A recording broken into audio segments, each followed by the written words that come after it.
Hey guys, Ricardo here and welcome to another blog tech tips. Now of course guys, this is your Apple Watch. This one is the series 10, series 11.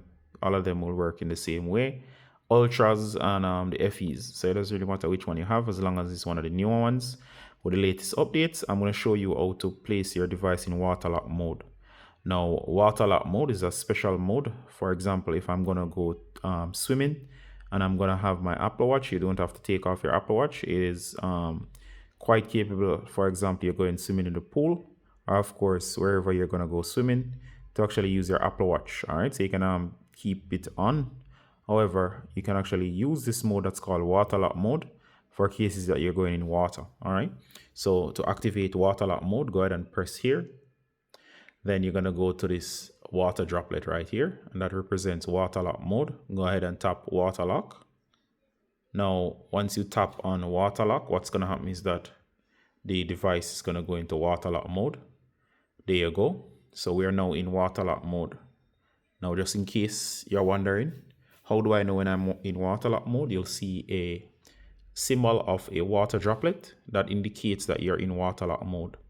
Now, what is this mode exactly? Now, these touch screens are very sensitive. If you were to go into water in normal mode, maybe sometimes nothing will happen, but what can happen sometimes is that the water itself can trick the display and cause touches where you did not intend for it to be a touch. So the water itself can register fake touches, and it can mess up your settings and cause all kind of problems. So it's always a good idea to place your device in water lock mode. In that way, it's guaranteed that it will not get wrong inputs. You can go into the water without water lock mode, but of course, as I said, it is best to use this mode. It will lock the device. All right. So for example, if I try, notice it will only unlock, and it says here what you should do to unlock. So as you can see here, to unlock, all I gotta do is press and hold down the crown to turn off water lock mode. So it will not take any touch inputs. Notice. And buttons only indicate specific action to turn off. All right, so in order to turn it off, as I was saying, guys, go ahead and double press here on the crown. So we're going to double press. It says, sorry, press and hold, not double press.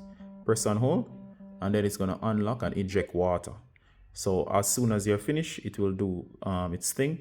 It will eject excess water, such as water in any area, with that special vibration just now, and it will eject excess water, and it will remove the device from water lock mode.